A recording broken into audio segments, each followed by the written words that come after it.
नमस्ते दोस्तों, welcome back to my YouTube channel. भारतीय सामाजिक संगठन की विशेषताएं नवीन आधार पर। समय के साथ साथ भारतीय सामाजिक संगठन की परंपरागत आधारों में भी परिवर्तन आया और अनेक नवीन आधार विकसित हुए। जैसे जैसे समय बीतता है उसके साथ साथ व्यक्तियों की आवश्यकताएं एवं अनुभव भी बदलते जाते हैं।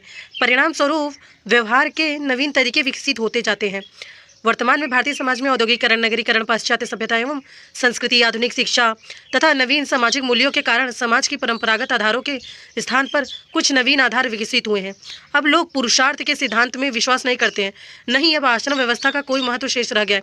आज ऋणों तथा पंच महायज्ञों की धारणा भी दुर्बल हो गई है। अब विभिन्न संस्कारों का भी वह महत्व नहीं है जो कुछ समय पहले था। आज बहुत से लोग कर्म तथा पुनर्जन्म के सिद्धांत को भी नहीं मानते। वर्तमान में वर्ण व्यवस्था का स्थान जाति व्यवस्था ने ले लिया है और जाति व्यवस्था भी परिवर्तित हो रही है। आज संयुक्त परिवार भी विघटित होकर अग्रसर है। वर्तमान में भारतीय समाज के जिन नवीन आधार का विकास हुआ है वह इस प्रकार है, जैसे धर्मनिरपेक्ष या अलौकिकीकरण। ठीक है, धर्मनिरपेक्ष का तात्पर्य सभी धर्मों के प्रति समान भाव रखना है और धार्मिक आधार पर किसी प्रकार का भेदभाव या पक्षपात नहीं बरतना है या नहीं करना है। राज्य किसी के साथ भी धार्मिक आधार पर कोई भेदभाव नहीं करता है और उसकी दृष्टि में सभी समान है, चाहे कोई किसी भी धर्म का हो, मानने वाला क्यों ना हो। डॉक्टर श्रीनिवास ने इस आधार को लौकिकीकरण का नाम दिया है। कुछ समय पूर्व तक जीवन से संबंधित विभिन्न क्रियाओं के धार्मिक आधार की प्रधानता थी, परंतु अब तार्किक आधार पर महत्व बढ़ता जा रहा है।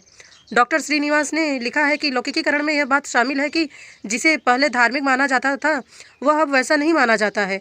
लौकिकीकरण का एक अन्य आवश्यकता मतलब यह है कि वह तत्व बुद्धिवाद है, यानी बुद्धिवाद में तर्क बुद्धि के सिद्धांत के अनुसार सभी तर्कहीन बातों को यथासंभव मिटा दिया जाता है। भारतीय समाज के शिक्षित वर्ग में लौकिकीकरण की प्रक्रिया का प्रभाव स्पष्ट बढ़ता जा रहा है। अब यहाँ धर्मनिरपेक्ष प्रकार के सामाजिक मूल्य विकसित होते जा रहे हैं। अब बुद्धिजीव वर्ग के लोग प्रत्येक क्रिया या व्यवहार पर उनकी उपयोगिता की दृष्टि से विचार करके कोई निर्णय लेते हैं। अब भारतीय समाज में पवित्र समाज के मूल्य कमजोर होते जा रहे हैं और तार्किकता के मूल्यांकों का महत्व बढ़ता जा रहा है। यहाँ अन्य धर्म के लोगों के बजाय हिंदुओं पर लौकिकीकरण की प्रक्रिया का प्रभाव विशेष पड़ा है और वही भी नगरीय तथा पढ़े लिखे लोगों पर ज़्यादा पड़ा है। देखिए, धर्मनिरपेक्षता या लौकिकीकरण के कारण जो बुद्धिवादिता या कहे कि जो तर्कवाद का जो उद्भव हुआ है उसके कारण कई ऐसी विश्वसनीय घटनाएं भी है, जैसे कि जो सती प्रथा है, ये सब कहीं ना कहीं इन्हीं कारण ही खत्म हुआ था। इसलिए एक तरह से धर्मनिरपेक्षता और लौकिकता बहुत ही कार्यप्रदत्त या अच्छी चीज़ है। समानता एवं स्वतंत्रता। जाति व्यवस्था पर आधारित भारतीय समाज व्यवस्था वर्तमान में समानता और स्वतंत्रता की ओर अग्रसर हो रही है। परंपरागत भारतीय सामाजिक संरचना जन्म असमानता और विभेद पर आधारित थी, परंतु अब जन्म, जाति, धर्म अथवा अन्य किसी आधार पर किसी के साथ कोई भेदभाव नहीं किया जाता है। राज्य की दृष्टि में सभी समान है, सबको बराबर अधिकार प्राप्त है। यहाँ कानूनों के अंतर्गत सभी को अपने विकास की पूर्ण सुविधाएं या प्रदान की गई हैं। प्रत्येक व्यक्ति को भारतीय गणराज्य के स्वतंत्र नागरिक के रूप में अपने व्यक्तित्व के विकास के पूर्ण अवसर समानता के आधार पर दिए गए हैं। वर्तमान में समाजवादी विचारों के प्रसार से समानता और स्वतंत्रता का भारतीय समाज के नवीन आधार के रूप में महत्व बढ़ता ही जा रहा है। वर्ण व्यवस्था। आज भारतीय समाज में जन्म के स्थान पर उपलब्धि का महत्व स्पष्ट दिखाई पड़ने लगा है। अब व्यक्ति की परिस्थिति का निर्धारण उसकी योग्यता, अनुभव, आय, संपत्ति तथा पद के आधार पर होने लगा है। ऐसी स्थिति में जाति के बजाय वर्ग व्यवस्था का भारतीय समाज के आधार के रूप में दिनों दिन महत्व बढ़ता ही जा रहा है। आज यहाँ उच्च वर्ग, मध्य वर्ग और श्रमिक वर्ग के रूप में 3 वर्ग प्रमुख पाए जाते हैं। वर्तमान में एक ही जाति के सदस्यों में से कुछ ही गणना उच्च वर्ग में तो कुछ वर्गों की मध्य वर्ग में और शेष की श्रमिक वर्ग में या निम्न वर्ग में होती है। आज अपने ही वर्ग के लोगों के साथ सामाजिक संपर्क, खान पान के संबंध और विवाह आदि की ओर प्रवृत्ति बढ़ती जा रही है। व्यक्ति अपनी उपलब्धियों के आधार पर अब एक वर्ग से दूसरे वर्ग में पहुंच सकता है, लेकिन सिद्धांत के रूप में वर्ग परिवर्तन जितना आसान दिखता है व्यवहार में यह उतना आसान नहीं है। फिर भी नगरीय समुदायों में वर्ग व्यवस्था का महत्व विशेषतः बढ़ता जा रहा है। ग्रामीण समाजों में जाति व्यवस्था का आज भी काफ़ी प्रभाव है। इतना अवश्य है कि उदीयमान आधार के रूप में आज वर्ग व्यवस्था अधिक प्रभावित होती जा रही है। भारतीय समाज में उपयुक्त 3 नवीन आधारों के अतिरिक्त 2 प्रक्रियाएं विशेषतः चल रही हैं जो यहाँ की समाज व्यवस्था को काफ़ी कुछ अंशों में प्रभावित कर रही है। ये प्रक्रिया है संस्कृतिकरण तथा आधुनिकीकरण। संस्कृतिकरण अंग्रेजों के शासनकाल में नगरों के विकास, उद्योग धंधों के प्रसार, यांत्रिकरण तथा आधुनिक शिक्षा से जाति व्यवस्था को परिवर्तित करना प्रारंभ किया। लोग उदारवादी, प्रजातांत्रिक एवं व्यक्तिवाद, समानता एवं दृष्टिकोण से सोचने लगे, लेकिन जाति व्यवस्था में एक संस्करण पाया जाता है। यहाँ एक जाति दूसरी जाति की तुलना में ऊंची या नीची मानी जाती है। जातीय समूह के रूप में अपनी स्थिति को ऊंचा उठाने अथवा किसी उच्च जाति के समान प्रतिष्ठा प्राप्त करने की दृष्टि से यहाँ निम्न एवं मध्य स्तर की जातियों में किसी उच्च जाति या जातियों के जीवन के तरीके या संपूर्ण जीवन विधि का अनुकरण करके प्रवृत्ति पाई जाती है। इस स्थिति को व्यक्त करते हुए डॉक्टर M.N. श्रीनिवास ने संस्कृतिकरण नामक अवधारणा के प्रस्तावित किया। इस प्रक्रिया ने भारतीय सामाजिक संरचना से संबंधित विभिन्न समूहों को विभिन्न रूपों में प्रभावित किया। प्रोफेसर श्रीनिवास ने संस्कृतिकरण को परिभाषित करते हुए लिखा, संस्कृतिकरण वह प्रक्रिया है जिसके द्वारा कोई निम्न हिंदू जातीय या कोई उच्च जनजाति अथवा कोई अन्य समूह किसी उच्च प्राय द्विज जाति की दिशा में अपने रीति रिवाज, कर्मकांड, विचारधारा और जीवन पद्धति को बदल लेता है। आगे उन्होंने कहा कि साधारणतः ऐसा परिवर्तन के बाद निम्न जातीय संस्तरण की प्रणाली में स्थानीय समुदाय में उसे परंपरागत रूप से जो स्थिति प्राप्त है उसे उच्च स्थिति का दावा करने लगती है। इस प्रक्रिया के फलस्वरूप जाति व्यवस्था के परंपरागत ढांचे में बहुत कुछ परिवर्तन आया।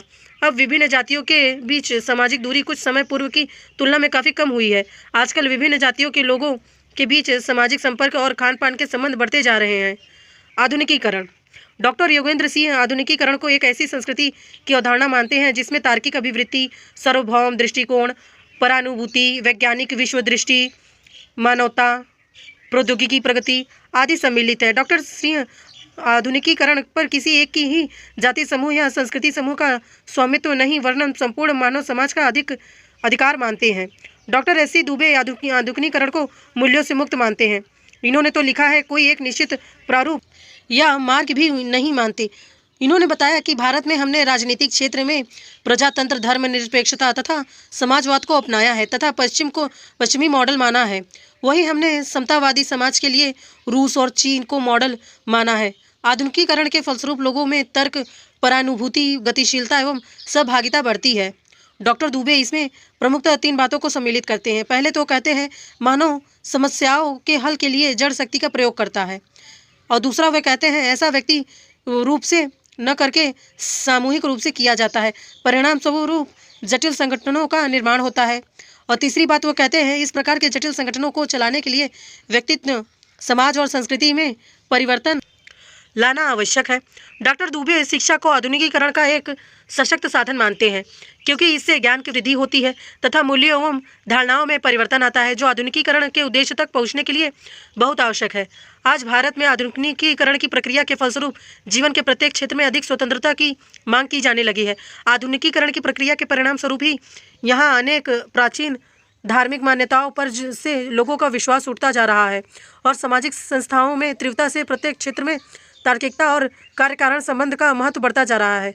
उपयुक्त विवेचन से स्पष्ट है कि स्पष्ट बात होती है कि आज भारतीय समाज के परंपरागत आधारों का महत्व कम होता जा रहा है और नवीन आधार विकसित होते जा रहे हैं। यद्यपि भारत पवित्र समाज से धर्मनिरपेक्ष समाज की ओर बढ़ रहा है, परंतु विभिन्न समाजशास्त्रीय अध्ययनों से पता चलता है कि यहाँ परंपरा और आधुनिकता में कोई स्पष्ट विरोध नहीं है। यहाँ ये दोनों साथ साथ चल रहे हैं। एक ही व्यक्ति की क्रिया या व्यवहार में कभी परंपरा का तो कभी आधुनिकता का और कभी दोनों का ही मिश्रण रूप प्रभाव देखने को मिलता है। इतना अवश्य है कि अनेक कारणों एवं परिवर्तनों के फलस्वरूप भारतीय समाज में परंपरा आधार बदलते हैं और कई नवीन आधार विकसित होते हैं। वैसे आप सब किस प्रकार के व्यक्ति हैं? आप अपनी परंपरा और आधुनिकता को दोनों को साथ लेके चलते हैं कि सिर्फ परंपरा को या फिर आधुनिकता को? ज़रूर बताइएगा, कमेंट कीजिएगा। नमस्ते।